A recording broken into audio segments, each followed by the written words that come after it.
to Awesome Comics, your one-stop shop for everything comic book entertainment related. I'm your host, Heather Roos, today. Only the second time I've ever been in the chair. Yes. I'm super pumped to be here. I've got some great people to discuss it with me, including Rogue. Oh, hello. That's AIYANNA Wade. For those of you who are now just tuning into our show, welcome. Hello. And welcome back to everyone else. Yeah. And over here, Brian Porter. So How you I'm going to doing? be your new next Wolverine after Hugh Jackman. And it works because I'm actually as short as Wolverine, so it's awesome. achieving childhood dreams today. Hell yeah. Yeah.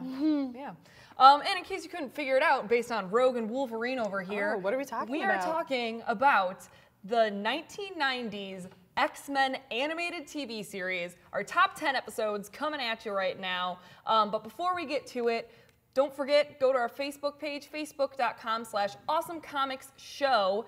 Give that a like. We put up a whole bunch of exclusive videos every week, sometimes two. Some content up there that's exclusive to the page, so check it out. For sure. Yeah. Sometimes there's too much to talk about here, so we do extra stuff after the show, and you get a little behind the scenes. Yeah, or, like that Game of Thrones unedited episode talking. that you all loved. Yeah. Sore subject. That was last week's episode. Go check it out. Yeah. All right. So let's jump right into it. Our first episode, number 10. Night of the Sentinels, Season 1.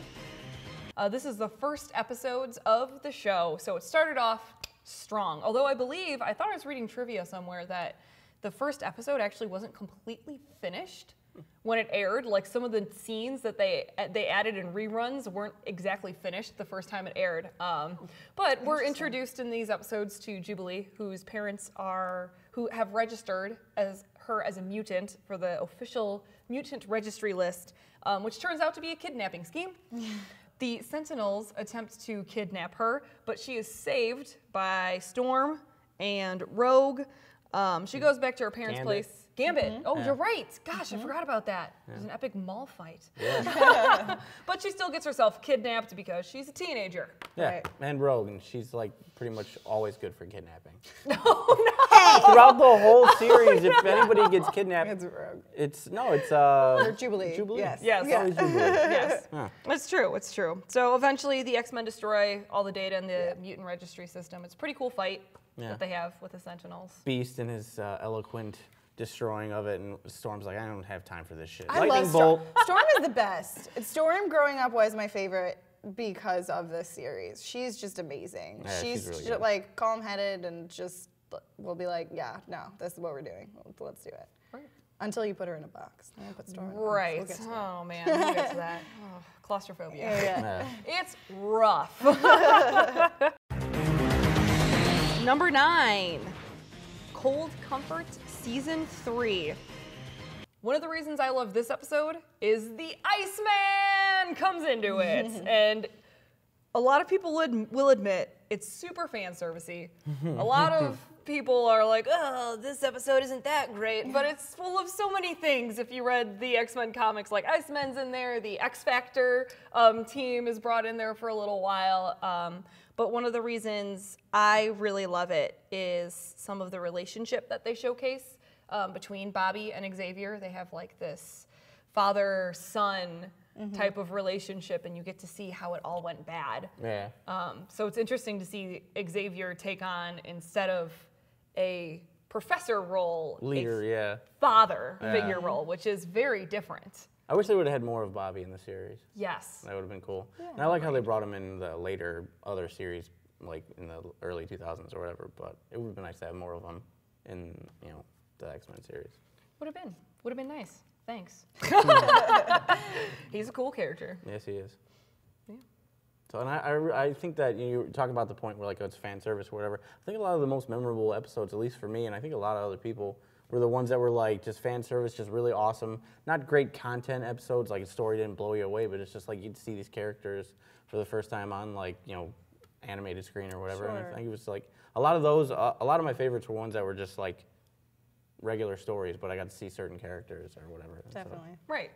It paid off. To read the comics, it paid off. And you're just like, oh my God!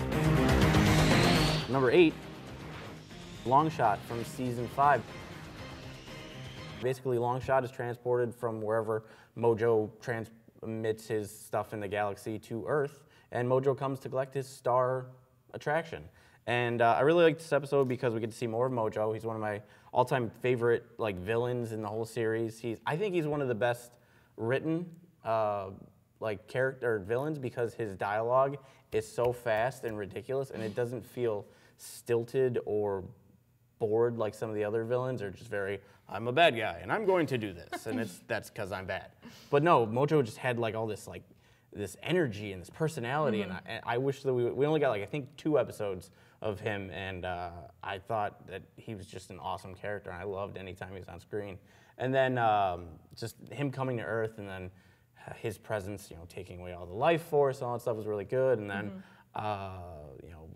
Beast and Rogue and Wolverine, Jubilee are there, and he sends out a purple mechanical dinosaur, and his one lieutenant's like, purple dinosaur? And he's like, trust me, the kids will love it. I was like, yes. Yes. This is amazing. It's kind of meta how he's obsessed with everything being televised and being the best in the universe at that kind of a thing. And I thought he was a really good character, and I would have loved to see more of him. But Mojo was one of the characters I remembered from seeing it in the early 90s. And I was pretty young at the time, but I still remember first time seeing it all the way till now.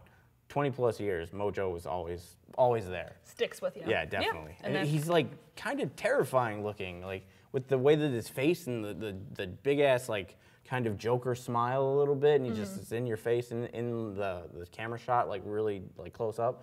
I thought he was just a really creepy character too, and for a kid show, it's that's kind of a lot. And I just thought it was really awesome. But it was a really good episode. You get to see Longshot beat some ass, a little bit of a love story-ish with, what's her name? Jubilee. Jubilee, and Longshot. And it was really good. And Wolverine hating that. It's Big Brother Wolverine. That was great. It was really good. It's cute. I like any of those moments with Wolverine when he gets to be like, nope, nope, nope. Yep. That's mine. Back off. Number 7, A Rogue's Tale, Season 2. We get to see more of Rogue's past in depth and kind of her relationship with Mystique. A little bit more of that information, because spoilers, it's her mom. I totally forgot about that, and I thought that was really awesome. I was like, oh wow, that's right. Mystique, and then later on we find out about Nightcrawler, and I was like, oh, that's right. We also kind of get to figure out why Rogue has some of the powers that she has, and that's because she stole them. Yeah. She was told to steal them and didn't understand why, but took them from Ms. Marvel. Right. Oh my gosh, I loved that. Yeah. I loved that. That was heartbreaking, because Ms. Marvel is amazing, and then you kind of see this coma patient, and we get a little more backstory into, oh yeah, no, that's because of Rogue. Rogue put her into this comatose state. Right. Way to go. And then the episode ends so sweet, because Rogue goes to visit her, and they're like, oh, a visitor for our Jane Doe? We never see her. And she's like, her name's Carol Danvers. She's a friend. And then that's the end. And I'm that's the end.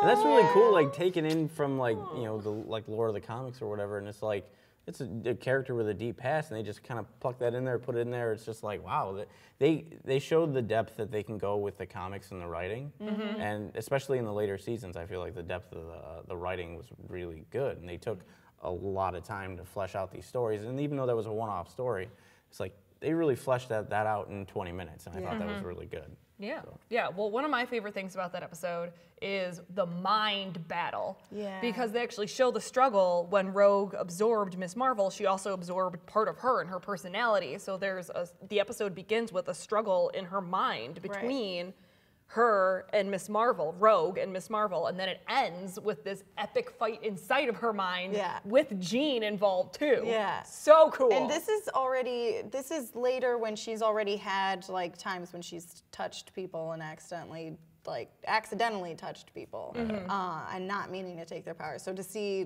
when she purposely technically did it, that was really cool. The struggle. So real. Number 6, Slave Island, Season 1.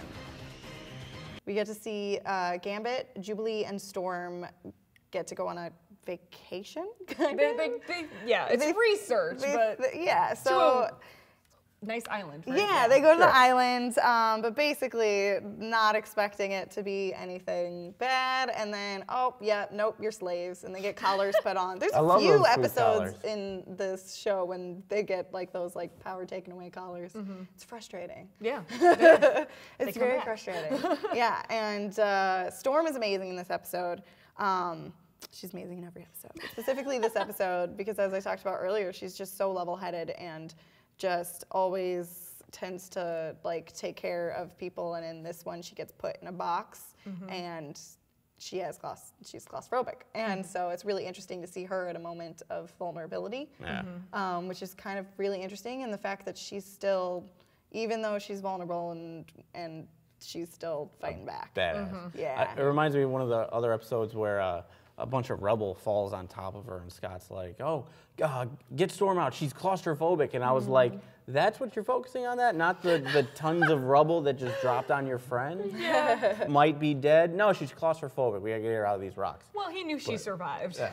Because it's Rogue. She's a badass. Badass. I also like Gambit. We're not really sure of his motives in this one, too. Yeah. It kind of seems like he's turning on the team, basically. So I really like kind of that as a viewer, you're like, oh, we don't actually There's like an know. overall theme throughout Gambit and throughout the whole series. Like, there's a lot of times where, well, we don't know your past and this and that. Right. And it's always very ambiguous on his past and whatever. And it's just like, there's never a full trust with him throughout most of the series. I think, you know, later on they finally do, but it's like there's always that little in the back of your mind, like, is he gonna screw us over? In this one specifically, we see him doing things that would lead you to believe that he is definitely turning on them too. So it's even more evidence of being like, all right, but if you're for us, then why are you telling them this stuff and not helping us break out and stuff? So yeah, It's one of the first episodes where that is kind of explored. Yeah, which is really cool.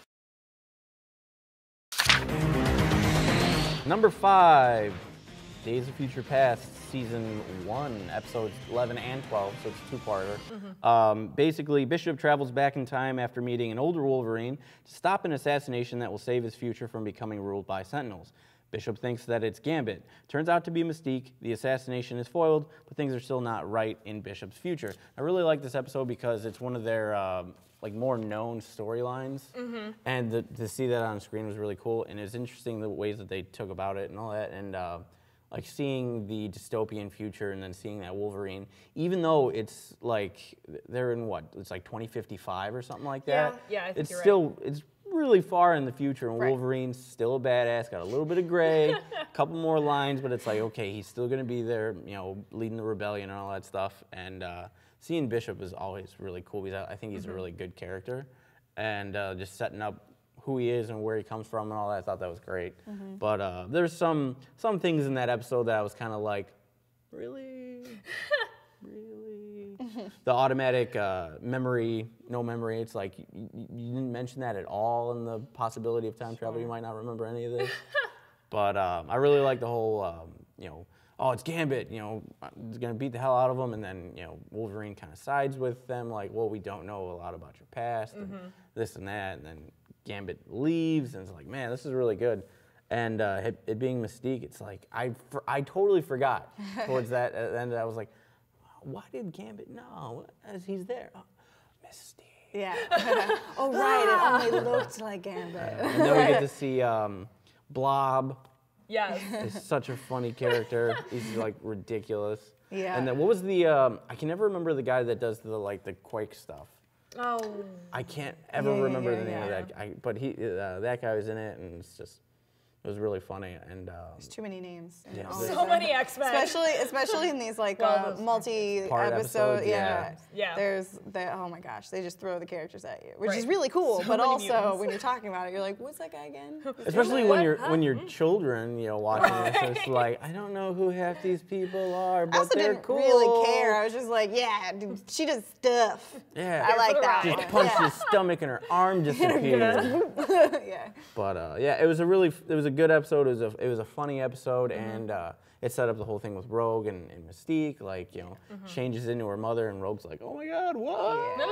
Yeah. And, you know, she like kind of takes her away, and you know, see her. I don't see it as like a full betrayal or anything like that of the X-Men, but it's still like Rogue doing something that she normally wouldn't do, even though it's Mystique, and she knows it's Mystique, but it's also her mom. Right. And it just shows how the ties of family can alter how you do stuff than you would normally do. And I thought it was just a really good episode, and just watching Bishop battle and his awesome gun, and it was really cool.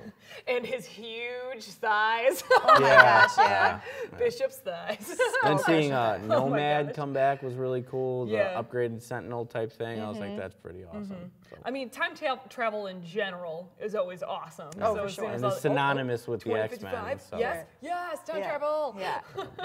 Yeah, I thought, and then we got to see Forge. I really like seeing Forge. That was really cool. And then Bishop comes back, and it's wow, everything's still messed up. What the hell? Oh yeah, and that, like, that alley. traces it. Yeah. I love that. Yeah, it was really good. So it was one of the more memorable episodes, especially because it is Days of Future Past, and we ended up getting a movie out of it, which was different, to say the least. Yeah, we did get a movie out of it. That is a fact. The movie That's a thing happened. that happens. That's a thing The movie that happens, happened. everyone. Let's not get into that. We'll move on. Number 4, Repo Man Season 2. Wolverine's backstory is explored. He is lured back to Canada by his old team Alpha Flight. They want him to join back up, but he's really taken back to the lab where experiments are run on him to examine his skeleton, which is fused with adamantium. The team comes to his aid when they realize that he is being used as a lab rat. And it's any episode we get to delve into Wolverine's backstory is awesome. And the fact that we get to see Alpha Flight in this is really cool. You know, the Canadian, the Canadian X-Men, basically. And they've got some really cool characters. And I liked in the comics, especially in the Ultimate X-Men series, there's a lot to do with Wolverine and Alpha Flight, and I just thought they were really cool characters. Yeah. And anytime they go into talking about Wolverine's adamantium skeleton and what it can actually do, it's really awesome because I feel like in the episodes they don't really talk about it too much. It's just kind of known. But then it's this is pretty interesting, and he has some pretty awesome, not powers, but abilities thanks to his adamantium skeleton. Right. You know, one, it makes him heavier, but two, it makes him a lot stronger. And he's a pretty strong mutant compared to a lot of his teammates. And I just think anytime we go into his backstory, it's yes, more Wolverine, let's do it. And it just reminds me of the Wolverine Origins comics, which I love. And so there's also a cool design of getting the adamantium in him. That was almost strips and then it, around him and then just absorbed into it or whatever. That was interesting. So, Right. Yeah. Right. I mean, one of the strongest things about this series in general, this animated series, is how character-driven it is. It's so easy if you're doing a kid's show to just be like, whatever, the kids don't care what Wolverine's like, let's just keep going. But this series really focused on the characters. So anytime we get a character-driven episode, it's always something that we enjoy. Number 3, Till Death Do Us Part, Season 2. And this begins with the epic wedding of Scott and Jean. Yes. And they're married, or so we think. I love the bit, too, when we see Wolverine fighting, and we think that he's, we assume since he's wearing, a suit and everything, that he's against the marriage, is what I assumed watching it growing up. Yeah. And it was really interesting, and then we see it's one of those, AI robot-y. Life model. Thank you, Yeah. Yeah, but the episode focuses on Morph, who comes back from the dead. They think that he was dead after episode 1, but he comes back, kind of messes with the X-Men since he can morph into anyone. And it's really interesting to see how they react to that and then react to each other, who they think is playing who and everything that's going on. Who you can trust and whatnot. Right, exactly. Playing on all those weaknesses that he knows because he used to be a part of the team. So that's a great episode as well. Number 2, Time Fugitives Season 2. And this is another episode with Bishop. So as we mentioned last time, his future is all messed up, but this time it's messed up with a plague. So he's got to come back, try to figure out how he can cure the plague, but at the same time, we have someone else, Cable. Thanks. We have Cable coming back as well because he doesn't want his future destroyed. Right. So it's a whole thing with Bishop's future, then Cable's future, and they eventually come together to figure out that the plague started in this basement lab with Apocalypse. And they find a cure for the disease by infecting Wolverine. It's all Cable's idea. He decides to infect Wolverine with the disease since he's a healer.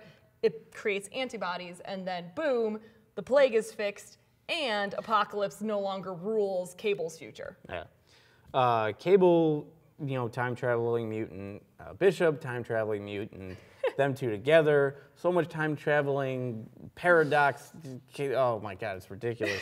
But I really like seeing those two together, and Cable's a badass. I love Cable, and just seeing those two time traveling powerhouses go at it is really cool.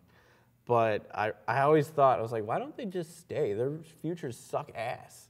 Well, they still, Cable has a son. Well, so yeah. They have things that keep them in their futures, And that also doesn't change the fact that the futures are going to suck for someone else. That's pretty selfish, Porter. Right. Yeah. I mean, Bishop always getting the short end of the stick. Think of it by a second or third time. Man, my future still sucks. I'm just going to go to the 90s. Live it out. Just gonna do glory days in the 90s. Everything got fixed anyway, so it doesn't even matter. Number 1, the Phoenix Saga. Woo! We're here, guys. Number one. Obviously, Jean Grey becomes Phoenix. I don't know even how to There's so much to this little 5-part little series arc. about the Phoenix Saga. Yeah. It's like they've got all these little side stories in each episode. I will say, this is the episodes that I remember the most growing up. Yes. And rewatching it, I remembered a specific episode shot for shot, and I was like racking my brain. Why do I remember this so well? Why do I remember this well? And then Juggernaut locks on, and I go, oh, Bishop must not know who I am. I'm the Juggernaut, bitch.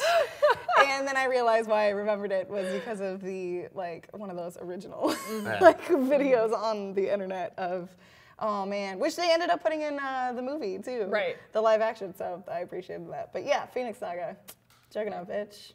We know it's 5 episodes technically, but it's a fantastic story arc. And it definitely, it flows like one episode because Yes. there's no time jumps or anything. It just keeps on going. Right. Perfectly sequential. Yeah. Just watch it all. Yeah. All of it. Too bad. That's it. That's our choice. You're gonna get these. You're gonna get these little side stories with Banshee and his brother, and then Professor X's dark side coming out. I thought that was awesome. That was really cool, and it was really interesting that, based on how much people trust him, that he was still being questioned as to whether what was happening was reality or not that he was seeing. So that was really interesting too, of seeing the struggle of okay, we trust you, but also not really. Yeah, we're gonna send you over to Muir Island. We're Right. gonna just take a breather. Chill out. It'll be fine. I also like that when he was messing with the X-Men, you get to see a little bit of Deadpool for a split second For a hot on the second. train. Yes, yes. Like, oh, there's Deadpool. Just a minute. Just a minute. Just enough. Yeah. So those are our top 10 episodes, guys. Let us know if there's any that you think that we missed in the comments. Let us know what your favorites are in the comments. Really quickly, you can find me on Twitter at Heather Roos. Where can people find you, Ayanna Wade? I am on Facebook, facebook.com/Ayanna Wade, easy to remember. Also Twitter and Instagram and Snapchat. Wonderful. Porter? I'm not on nearly as much. Facebook.com/AwesomePorter, and I do have a Twitter, in case you didn't know that. It's porkchop0289. All right, awesome. Again, make sure to check out facebook.com/awesomecomicshow. We'll probably have some extra episodes up there on Thursday to let you know some maybe honorable mentions or other things that we had going on. So thanks for watching, and we will see you guys on the next page.